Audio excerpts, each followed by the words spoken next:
மாமா என்னாச்சு? ஏன் இவ்வளோ சோகமாக இருக்கீங்க? அதான் நம்ம ராகுல் கண்ணு முழிச்சிட்டான்ல, அப்புறம் ஏன் மாமா இவ்வளோ சோகமாக இருக்கீங்க? இல்லை மாப்பிள்ள, இவனுக்கு இப்படி அடிபட்டதை நினச்சாலே மனசு ரொம்ப வேதனையாக இருக்குது. என்ன பண்ணுறதுனே தெரியல. இப்படி திடுத்துப்புன்னு அடிபட்டு நாங்கள் யாருமே நினச்சி கூட பார்க்கல.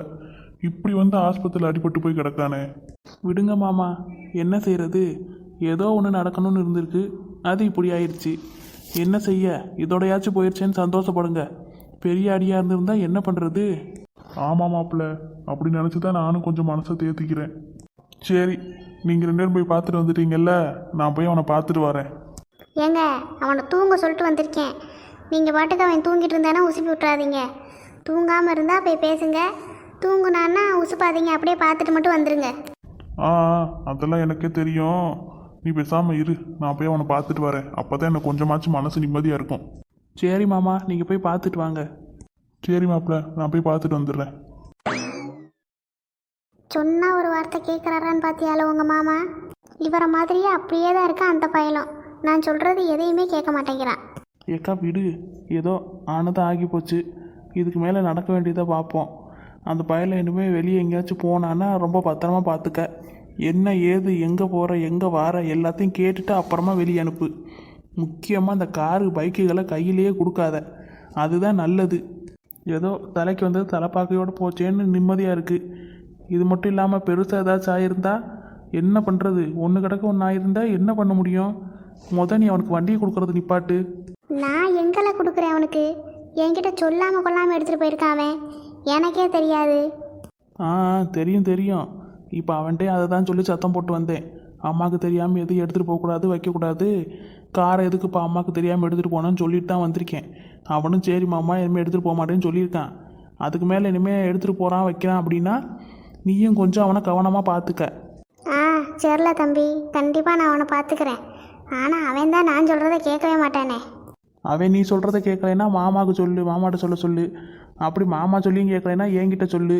நான் அவனை எப்படியாச்சும் பேசி கார் வண்டியெல்லாம் எதுவும் எடுக்காமல் பார்த்துக்கிறேன். ஆ சரி சரி, அதெல்லாம் விடு. நீ ஏதாச்சும் சாப்பிட்டியா இல்லையா? மத்தியானம் எதுவும் சாப்பிட்ருக்க மாட்டல்ல இந்த விஷயத்தை கேட்டு? ஆமாக்கா, நானும் காலையிலேருந்து இன்னும் சாப்பிடல. காலையில் நேரம் ஆயிடுச்சுன்னு சொல்லிட்டு அப்படியே ஓடிட்டேன் ஆஃபீஸுக்கு. மத்தியானம் இப்படி பிள்ளைக்கு அடிபட்டுருச்சுன்னு தெரிஞ்ச உடனே எங்கிருந்து சாப்பிட்றது? அப்படியே கையும் ஓடலை, கால் ஓடலை. நேராக ஆஸ்பத்திரிக்கு தான் கிளம்பி ஓடி வந்திருக்கேன். அப்போவா, இங்கே இருக்க கேண்டீனில் ஏதாச்சும் உனக்கு சாப்பாடு வாங்கி தரேன். அதெல்லாம் வேணாக்கா விடு, எனக்கு இப்போ பசிக்கலை. ராகுல் கண்ணு முழிச்சதே எனக்கெல்லாம் பசி சுத்தமாக அடங்கிருச்சு. இருக்கட்டும், இருந்தாலும் எதுவுமே சாப்பிடாமல இருக்க. சரி, என்ன இவ்வளோ கேள்வி கேட்குறியே? நீ மட்டும் சாப்பிட்டியா?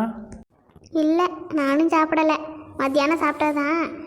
சாப்பிட்டுட்டு தான் உட்காந்துருக்கும்போது கரெக்டாக உன் பொண்டாட்டி எனக்கு ஃபோன் அடித்து சொன்னான், இப்படி ஆக்சிடெண்ட் ஆகிடுச்சு வந்து பாருங்க அப்படின்னு. அதுக்கப்புறம் தான் இங்கே வந்துட்டேனே. எனக்கு இவன் கண்ணு முடிச்சதே பெரிய நிம்மதி. என்னமோ ஏதோன்னு ரொம்ப பயந்துட்டேன். அப்போ நீ சாப்பிடு, போய் நீ சாப்பிட்டு வா. நான் இங்கே இருந்து பார்த்துக்கிறேன். இருல, உங்கள் மாமாவும் வரட்டும், என்ன ஏதுன்னு பேசுவோம். அந்த மனுஷன் இன்னும் சாப்பிடலை. ராகுலுக்கு மட்டும்தான் 2 இட்லி வாங்கிட்டு வந்து அவனை கூட்டி விட்டோம்.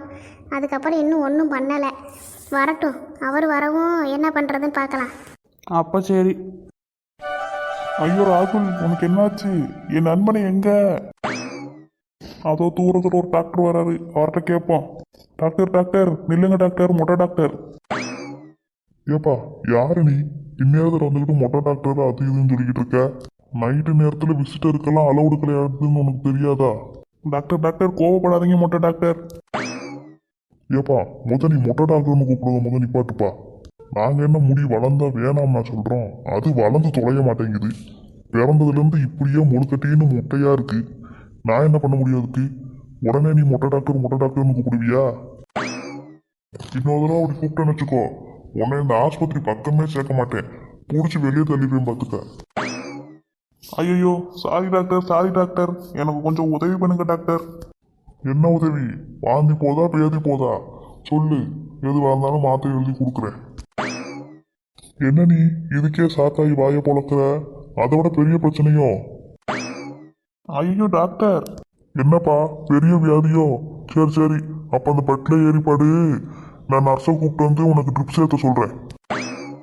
கூட யாராச்சும் வந்திருக்காங்களா? அட்டண்டர் அட்டெண்டர் யாரும் வரலைனாலும் பரவாயில்ல, ஃபீஸை மட்டும் கட்டு. உனக்கு என்ன வேணாலும் நாங்களே மருந்தை ஏற்றி சரி பண்ணி விட்டுறோம். ஆனால் என்ன, அட்டெண்டர் இல்லாமல் உன்னை பார்த்துக்கிறதுக்கு அதுக்கும் சேர்ந்து சார்ஜ் ஆகும், அவ்வளவுதான். ஐயோ டாக்டர், என்ன சொல்றீங்க? என்னப்பா நீ புரியுற மாதிரி தானே சொல்கிறேன்.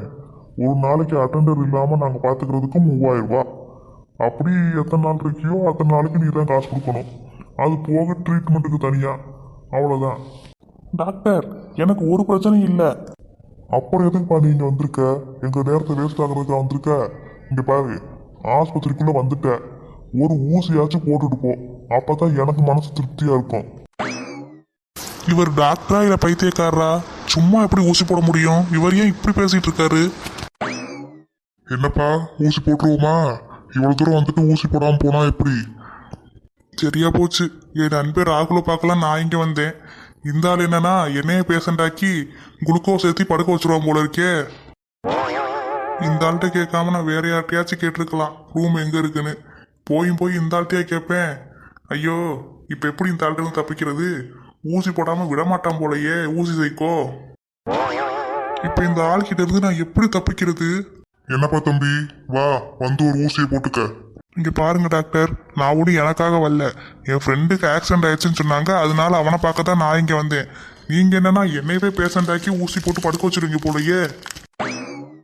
ஃப்ரெண்டை பார்க்க வரவனா இருந்தா காலையில் வந்திருக்கணும். எதுக்கு இந்நேரத்தில் வந்திருக்க? நைட் நேரத்தில் விசிட்டருக்கெல்லாம் அலௌடு கிடையாது, உனக்கு தெரியுமா தெரியாதா? உன்னை யாரு உள்ள விட்டது? இல்ல டாக்டர், நான் அப்பவே வந்துட்டேன். வந்துட்டு ரூம் தெரியாம தான் சுத்திட்டு இருக்கேன். ஏப்பா தம்பி, நீ பள்ளிக்கூடம் பக்கம் போயிருக்கியா? ஏன் டாக்டர் அப்படி கேட்குறீங்க? நான் பள்ளிக்கூடத்து பக்கம்லாம் போயிருக்கேனே. 12th முடிச்சுட்டேன், இப்போ காலேஜ் போயிட்டு இருக்கேன். அப்புறம் ஏப்பா முட்டா பைய மாதிரி இன்னும் சுத்திக்கிட்டு இருக்க? ரிசப்ஷன்ல கேட்டிருந்தா தான் அப்பவே சொல்லியிருப்பாங்களே. நீ இப்போ இந்நேரம் உன் ஃப்ரெண்டை பார்த்துருக்கலாம். நீ என்னன்னா இன்னும் இங்கே சுத்திக்கிட்டு இருக்க? உண்மைதான், யார் இல்லைன்னு சொன்னா ரிசப்ஷன்ல ஏதாச்சும் கிளவிகளை வச்சிருந்தா போய் விசாரிச்சிருக்கலாம். அங்கே இருக்கிறது பூரா ஒரே பியூட்டிஸா இருக்கு. அதனால தான் நம்மளால போய் அங்கே விசாரிக்க முடியல. அப்படி இல்லைன்னா அந்த பிள்ளைகிட்ட சீன் போடுறதுக்கு கொஞ்சமாச்சும் நமக்கு இங்கிலீஷ் தெரிஞ்சிருக்கணும். நமக்கே தத்தக்கா முத்தக்கா ஏபிசிடி மட்டும்தான் தெரியும் இங்கிலீஷில். இதை வச்சுக்கிட்டு எங்கிட்ட போய் அந்த பியூட்டிஸ் கிட்ட பேசுறது, பழைய பாட்டிக்கிட்ட பேசினா கூட காரு துப்பிடும். அதனால தானே அங்கே போகாமல் இங்கே வந்து இந்த மொட்டையங்கிட்ட கேட்டு நிற்க வேண்டியதாக இருக்கு. இது புரியாம இந்த மொட்டையும் என்னை ரொம்ப சோதிச்சுக்கிட்டு இருக்காரு, ஊசி போடவா குளுக்கோஸ் ஏத்தவான்னு. என்னப்பா அப்படியே நிக்கிற? போய் ரிசப்ஷன்ல உன் ஃப்ரெண்டோட பேரை சொல்லி எங்க இருக்கான்னு போய் பாரு. போ, வந்துட்டானுவ நைட்டு இடத்துல உசுரை வாங்குறதுக்கு. அட திமிர் பிடிச்ச மொட்டை, இப்போ நான் என்ன கேட்டுவிட்டேன்னு அந்த இப்படி வெடிச்சிட்டு போகுது. சரி, மொட்டைக்கு ஏதாச்சும் டென்ஷனாக இருக்கும். டென்ஷன் ஆகிட்டா ஒருவேளை அந்த ஆளுக்கு மண்டையில் முடிய முளைக்கலையோ? இருக்கும். சரி, நம்ம போய் நம்ம ஃப்ரெண்டை தேடுவோம். ரிசப்ஷனில் கேட்குறத விட வேற வழி தெரியல. பேசாமல் அங்கேயே போய் கேட்டுற வேண்டியதுதான். ஆனால் ராகுல நினச்சாதான் கவலையாக இருக்குது. என்னதான் பேசி சிரிச்சாலும் அடுத்தவங்களை ஒம்பளுத்தாலும் நம்ம ஃப்ரெண்டுக்கு இப்படி ஒரு விஷயம் ஆயிடுச்சுன்னு நினைக்கும் போது தான் ரொம்ப கஷ்டமாக இருக்குது. போய் அவனை பார்க்கணும். அதுக்கப்புறமா தான் பியூட்டிஸாக இருந்தாலும் சரி, பார்ட்டிஸாக இருந்தாலும் சரி, அதுக்கப்புறமா பார்த்துக்கலாம். டே ராகுல் மச்சான், வந்துக்கிட்டே இருக்கண்டா உன்னோட உயிர் நண்பன். என்னை பார்த்த உடனே பாரு, நீ பெட்ல இருந்து எந்திரிச்சு சங்குன்னு உட்கார போற.